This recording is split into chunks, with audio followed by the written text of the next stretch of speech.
Hello everyone, कैसे हैं आप सब। आई होप आप सब स्वस्थ होंगे, मस्त होंगे और पठन पाठन में व्यस्त होंगे। दोस्तों, इस वीडियो में हम बात करेंगे class 10th Bihar board specially, ठीक है, जो 18 फरवरी का फर्स्ट शिफ्ट में एग्जाम हुआ है उसका मैं आंसर की लेकर आया हूं। ठीक है, मेरे पास कोड एफ है।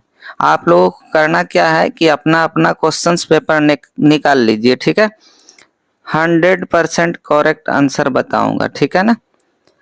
साथ ही साथ मैंने जो वीडियो अपलोड किया है उससे बहुत सारा क्वेश्चंस मिला है, हूबहू एक भी फालतू नहीं आया है। ठीक है, प्ले लिस्ट में आपको देख लेना है जाके, क्लास 10th मैथमेटिक्स। ठीक है, चलिए फिलहाल हम शुरू करते हैं, आंसर की पे आते हैं। ठीक है, अपना अपना बुकलेट आप सब निकाल लीजिए। ठीक है, मेरे पास एफ वाला कोड है, फर्स्ट शिफ्ट का बता रहा हूँ। देखिए, कंपलसरी पेपर इस तरह से आप लोग दिए होंगे। पेपर बहुत आसान था, आप लोगों ने एकदम फोड़ डाला होगा एग्जाम में। ठीक है ना, चलिए देखिए, ऑब्जेक्टिव क्वेश्चन 100 में से 50 बनाना है, उसका मैं आंसर की आपको लेकर आया हूँ। ठीक है, देखिए ध्यान देना है आपको, थोड़ा सा फास्ट करूंगा, ध्यान दीजिए। पहला सवाल हलवा है, साइन 90 माइनस ए कॉस से होता है। ठीक है, आगे बढ़ते हैं, दूसरा सवाल देखते हैं।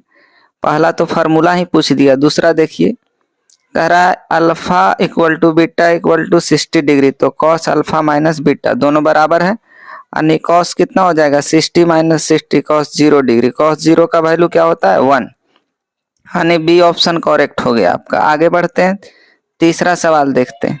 जो सवाल मेरे पास है उसका मैं सॉल्यूशन करवा रहा हूँ, थोड़ा सवाल लेट से आया इसके कारण थोड़ा लेट हो गया। ठीक है, यदि थीटा इक्वल टू 45 है तो sine theta plus cos theta का वैल्यू पता करना।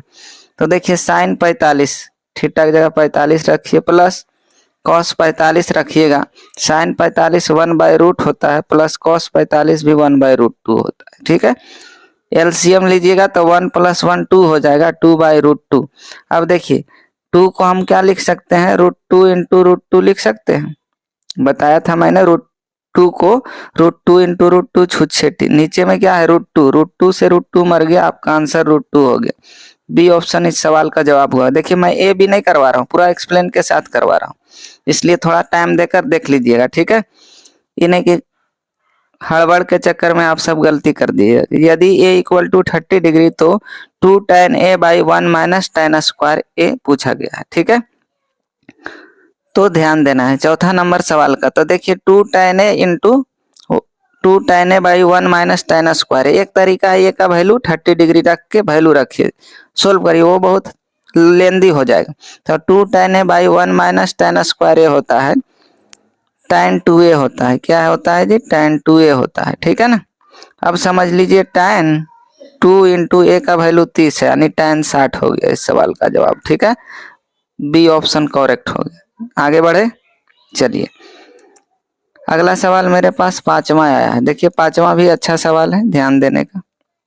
कह रहा है कि यदि tan थीटा 12/5 हो तो sin थीटा का वैल्यू पूछा जा रहा है। ठीक है, तो देखिए, tan थीटा क्या होता है, p/b होता है। ठीक है, p/b होता है, एच निकाल लीजिए, एच इक्वल टू होता है p² प्लस b²। ठीक है, निकाल लीजिएगा तो कितना आएगा, p हो गया 12 का स्क्वायर प्लस 5 का स्क्वायर, है ना, 144 आ गया, अब प्लस में आ गया 25, 169 13 आ गया। ठीक है, कितना आ गया जी, एच का वैल्यू 13 आ गया। ठीक है, अब साइन थीटा क्या होता है, कलर चेंज कर लेता हूँ। देखिए, साइन थीटा होता है p/h, क्या होता है p/h, p हमारे पास कितना है 12। ठीक है, h निकाल लिए 13, 12/13, यानी बी ऑप्शन करेक्ट हो गया, पांचवा का बी। ठीक है, आगे बढ़ा जाए। छठा सवाल देखिए, छठा मेरे पास एफ कोड है, आप अपना कोड निकाल कर चेक करिए। ठीक, सवाल इधर उधर रहता है। छठा देखिए, cos 59 और साइन है, बताए थे cos 59 और 31 को जोड़िए 90 आ रहा है ना, तो इसका वैल्यू क्या हो जाएगा 1 हो गया। ठीक है, इसका वैल्यू 1। और देखिए 80 और 10 tan cot में, इसका वैल्यू 1 हो गया, 1 इंटू 1 क्या होता है 1, यानी छठा का बी ऑप्शन करेक्ट हो गया। आगे बढ़िए, अगला सवाल क्या कह रहा है, ध्यान देने का। सातवां नंबर का रहा है, tan 25 और tan 65 साइन ए है तो ए का वैल्यू पूछा जा रहा है। देखिए, tan है, tan क्या है 25 और tan 65, एगो को बदल देते हैं, tan 25 रहने देते हैं, ठीक है, और इसको कर देते हैं cot 25, ठीक है ना, बदल सकते हैं इसको। 90 है tan cot में बदलाता है, sin a हो गया। अब tan a into cot a 1 होता है, ठीक है, 1 इक्वल टू sin a हो गया। अब देखना है साइन में किसका वैल्यू होता है, तो साइन 90 डिग्री का वैल्यू क्या होता है 1, साइन हो गया ए। अब यहाँ से देखिए साइन साइन मर गया, क्या हुआ जी, साइन साइन मर गया, ए इक्वल टू 90 डिग्री, ठीक है, ए इक्वल टू कितना आ गया 90 डिग्री, इस सवाल का जवाब हो गया, ठीक है। ऑप्शन देख लेते हैं, हाँ देखिए यहाँ पे है 90 डिग्री, सी ऑप्शन करेक्ट हो गया इस सवाल का, ठीक है। आगे बढ़ते हैं, 8वां सवाल देख लेते हैं। 8वां भी उसी तरह से है। देखिए 8वां सवाल पूछा जा रहा है cos थीटा x है, तो x बाई 1 मान लीजिए। cos क्या होता है जी, cos होता है b बाई एच, ठीक है। अब देखिए p निकाल लीजिए, p होता है H square minus B square, ठीक है। cos theta b by H होता है, p निकाल लीजिए H square minus B square. H आपके पास कितना है 1, 1 का स्क्वायर 1 होता है, 1 माइनस एक्स स्क्वायर। अब देखिए निकालना है tan थीटा, आपको निकालना क्या है जी, tan थीटा है ना, tan का क्या होता है p बाई बी होता है, तो p आपके पास कितना है 1 माइनस एक्स स्क्वायर, ठीक है, 1 माइनस एक्स स्क्वायर। और b आपके पास क्या है x है, ठीक, तो यानी बी ऑप्शन करेक्ट हो गया, 8 नंबर का बी। आगे बढ़ते हैं, 9वां नंबर देख लेते हैं। 9वां सवाल अच्छा है, ध्यान दीजिएगा। 1 माइनस कॉस 4 थीटा है, ठीक है, तो इसको 1 का square minus cos square theta का होल स्क्वायर लिख सकते हैं, ठीक है। ए स्क्वायर माइनस बी स्क्वायर पे तोड़िएगा तो ए माइनस बी एक बार माइनस होगा और एक बार प्लस लिख देंगे, 1 प्लस कॉस स्क्वायर थीटा, ठीक है ना। 1 minus sine square theta, 1 minus cos square theta होता है साइन स्क्वायर थीटा, और 1 प्लस कॉस स्क्वायर थीटा। देख लीजिए कौन ऑप्शन सही है, तो बी ऑप्शन करेक्ट हो गया, 9 नंबर का बी, ठीक है। इस तरह आप सोल्व करिएगा, ठीक है। आगे बढ़ते हैं, 10वां नंबर सवाल हलवा है। देखिए क्या कहा जा रहा है कि y अक्ष पर स्थित किसी बिंदु का रूप क्या होता है, y पे x 0 होता है, यानी सी ऑप्शन करेक्ट हो गया, 10वां का सी। आगे बढ़ते हैं, 11वां नंबर सवाल पे आते हैं। देखिए मैंने करवा दिया, 11वां नंबर सवाल देखते हैं। देखिए कह रहा है के किस मान के लिए द्विघात समीकरण के एस स्क्वायर माइनस 6 ए प्लस 0 का मूल वास्तविक और बराबर है, तो डी इक्वल टू 0 मान लीजिए, डी इक्वल टू 0, डी बोले तो B square minus 4 A C equal to 0, ठीक है। बी का वैल्यू देखिए माइनस 6 है, क्या है जी माइनस 6 का होल स्क्वायर माइनस 4 ए का वैल्यू क्या है, सी का वैल्यू 1 है, इक्वल टू 0, ठीक है। तो देखिए 36 6 छक 36 हो गया, माइनस है उधर ले जाइए, इक्वल टू 4 के हो गया, ठीक है ना, क्या हो गया 4 के, ये 4 के है, 4 से काट दीजिए, 4 9 36, के का वैल्यू 9 आ गया, सी ऑप्शन करेक्ट हो गया, 11 का सी। आगे बढ़ते हैं हम लोग, 12 नंबर पे आते हैं। देखिए 12 नंबर सवाल एकदम हलवा है, कितने बार करवाया हूं मैं, ठीक है, कि यदि बहुपद px का एक शून्य क्या है 2 है, तो निम्न में से px का गुणनखंड, तो देखिए यहाँ प्लस में है तो माइनस में हो जाएगा x माइनस 2, यानी ये ऑप्शन करेक्ट हो गया इसका। आगे बढ़िए, 12 का ये हो गया। 13 नंबर चलते हैं हम लोग, 13 नंबर भी सवाल अच्छा है, आसान एकदम हलवा सवाल है। यदि बहुपद सी एक्स स्क्वायर प्लस ए एक्स प्लस बी के शून्य का अल्फा अल्फा इंटू बीटा पूछा जा रहा है। अल्फा इंटू बीटा होता है सी बाई ए होता है, ठीक है, लेकिन यहाँ सी के जगह बी दे दिया है, बी हो गया, ए के जगह सी, बी बाई सी हो जाएगा, सी ऑप्शन करेक्ट हो गया इसका, थोड़ा सा घुमाया। चलिए आगे बढ़ते हैं, 14वां नंबर सवाल देख लेते हैं। कह रहा है निम्न में कौन द्विघात समीकरण है, क्या है जी द्विघात समीकरण कौन है, ठीक है। तो द्विघात समीकरण आपका जो है बी नंबर हो जाएगा, बाकी सब में कैंसिल हो जाएगा, ठीक है, यहाँ कैंसिल हो जाएगा, यहाँ है ये नहीं है, तो बी ऑप्शन करेक्ट है। आगे बढ़िए, अगला 15वां सवाल देखिए पूछा जा रहा है, कह रहा है निम्न में कौन द्विघात समीकरण नहीं है, क्वाड्रेटिक इक्वेशन कौन नहीं है, ठीक है ना। 15वां नंबर सवाल का जवाब देना है, तो यहाँ से ध्यान दीजिएगा, एक्स क्यू है ना, नहीं है पूछा जा रहा, क्या पूछा जा रहा है कि नहीं, ठीक है, ध्यान दीजिएगा,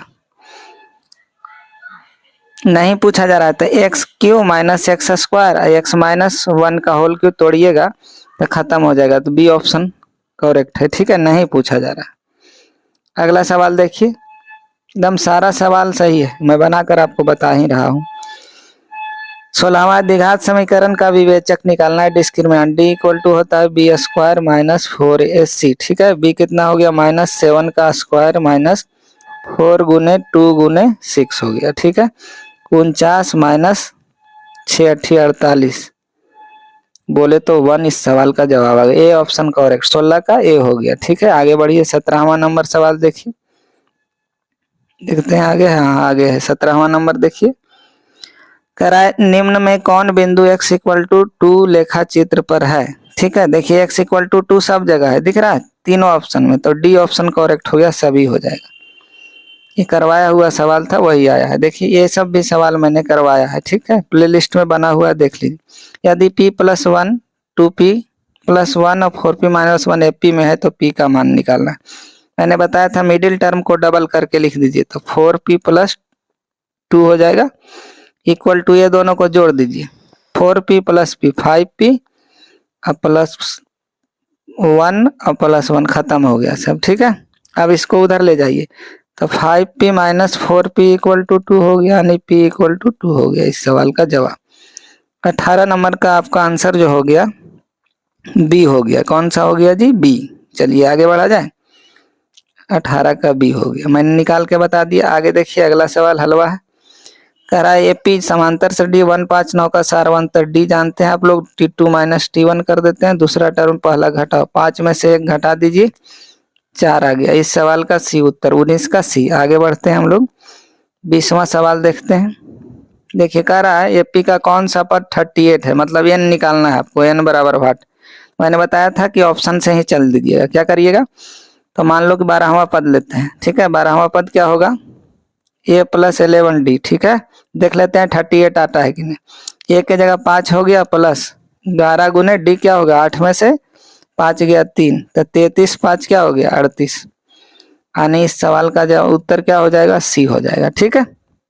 आगे बढ़ते हैं, अगला सवाल देखिए। मैंने इस तरह का सवाल कितना बार करवाया कि यदि a01 b05 c30, तो त्रिभुज एबीसी का शीर्ष है तो त्रिभुज का क्षेत्रफल मैंने बताया था 1/2 लिखिएगा। ये 0 0 वाला कैंसिल हो जाएगा, ये खाली लिख दीजिए 3 गुने 4, ये वाला लिख देना, 2 2 जा 4 3 2 जा 6, इस सवाल का आंसर हो गया, सी ऑप्शन करेक्ट। आगे बढ़ते हैं, 22वां नंबर देखा जाए, ठीक है। 22वां नंबर tan 10 है और tan 80, ये दोनों की एक जगह कर देंगे हम लोग, लिखेंगे तो क्या tan 10 tan 80, और देखिए 23 tan 23 और tan 67 एक जगह कर दीजिए, tan 23 और tan 67, tan इंटू कॉट हो जाएगा 1, इंटू इसका भी वैल्यू 1 हो जाएगा, 1 इंटू 1 क्या हो गया 1, बी ऑप्शन करेक्ट हो गया, 22 का बी। आगे बढ़ते हैं, 23वां नंबर देख लेते हैं। कह रहा है दो समरूप त्रिभुज के क्षेत्रफल का अनुपात इतना है, तो संगत भुजा का तो रूट ले लीजिए, तो रूट क्या है 100 का 10 आता है, 144 का क्या आएगा 12 आएगा, तो 10:12 इस सवाल का उत्तर हो जाएगा। देखिए आगे होगा 10:12, ठीक है, यही सवाल था, यानी सी ऑप्शन करेक्ट है। आगे बढ़िए, चलिए आगे बढ़ते हैं हम लोग, 24वां नंबर सवाल पे आते हैं। किसी वृत्त के दो अलग बिंदुओं पर प्रतिच्छेद करने वाली रेखा को छेदक रेखा कहते हैं। जैसे कोई वृत्त है, ये छेदक रेखा कहलाएगा, क्या कहलाएगा जी, छेदक रेखा, सेकेंड बोलते हैं इसको। आगे समझते हैं दो समरूप के, देखिए इस तरह का सवाल खूब पूछा गया। चलिए आगे है और अच्छे से देखिए, दो समरूप त्रिभुज संगत भुजाएं 4:9 के अनुपात में क्षेत्रफल, तो क्या करेंगे 4 का स्क्वायर रेशियो 9 का स्क्वायर कर दिए, 16 और 81, बी ऑप्शन करेक्ट हो गया। आगे बढ़िए, आगे देखिए 26वां नंबर सवाल कह रहा है कि एबीसी समरूप है, ठीक है ना, तो एरिया दिया है 54, कितना दिया है एरिया दिया है, देखिए एबीसी समरूप त्रिभुज है, एरिया 54 है, और यहाँ 4 सेंटीमीटर है ना, और 3 सेंटीमीटर बीसी दिया गया है, तो आपको एरिया यहाँ पे कैलकुलेट करेंगे तो 26 नंबर का 49 आ जाएगा, ठीक है। कितना आ जाएगा 49, डी ऑप्शन करेक्ट हो गया, ठीक है। आगे बढ़ते हैं, अगला सवाल देख लेते हैं 27 नंबर, ठीक है। 27 नंबर में कह रहा है त्रिभुज ए बी सी में ए 90 डिग्री है, ठीक है, बीसी 13 है, ए बी क्या है 12 है, तो ए सी का वैल्यू पूछा जा रहा है। देखिए मैं डायग्राम बना के बता देता हूँ, ये 90 है तो यहाँ बी और सी ले लेते हैं हम लोग, कोई दिक्कत नहीं। बीसी कितना है ये 13 है, ये भी कितना है 12, तो ये 5 हो जाएगा अल्टीमेटली। ठीक है, सी ऑप्शन करेक्ट हो गया, 7वां का सी। कैसे निकाले, root under H square minus P square कर दिए, बी बराबर निकल गया। ठीक है, चलिए 27 का हो गया आपका सी। 28वां नंबर सवाल देखते हैं। देखिए इस तरह का मैंने करवाया हुआ है आपको, करा डी एफ और पी क्यू आर। ठीक है, डी एफ त्रिभुज, देखिए डी ई एफ और त्रिभुज पी क्यू आर क्या है जी, पी क्यू आर जो है दिया गया है। तब पूछा एंगल डी जो है, देखिए कलर चेंज कर रहा हूँ, ध्यान दीजिए। डी जो है क्यू के बराबर है, डी क्यू के बराबर है। ठीक है, आर ई के बराबर है, कहाँ गया आर जो है ना ई के बराबर है, तो बच गया कौन, डी एफ के बराबर हो जाएगा, पी एफ के, हाँ पी क्यू आर है ना, तब पी किसके बराबर हो जाएगा, एफ के बराबर। ए ऑप्शन करेक्ट हो गया, 28 का ए। ठीक है, आगे देखते हैं। 29वां नंबर देखिए, कहा जा रहा है दो त्रिभुज इस प्रकार, रेशियो दिया गया है। ठीक, A B D B C, दो गो त्रिभुज बना लेते हैं, आसानी से क्लियर हो जाएगा। चलो ए बी सी हो गया, ए बी सी झट सॉन बनाना था आपको, डी ई एफ। ठीक है, आगे देखिए डी ई एफ हो गया। अब देखिए क्या कह रहा है, रेशियो इक्वल है A B by D, A B by D. ये एंगल 40 है, एंगल कितना है जी 40 डिग्री है, ए एंगल 40 है। ठीक है, अब बी कितना है, बी 80 है, तो 8 4 कितना हो गया 12, 120, यानी सी एंगल कितना हो जाएगा 60 हो जाएगा। ठीक है, अब कह रहा है एफ की माप बताना है, तो एफ कितना हो जाएगा 60 डिग्री हो जाएगा, यानी 29 का सी ऑप्शन करेक्ट हो गया। ठीक है, कितना हो गया जी, सी ऑप्शन करेक्ट हो गया। ठीक है, आगे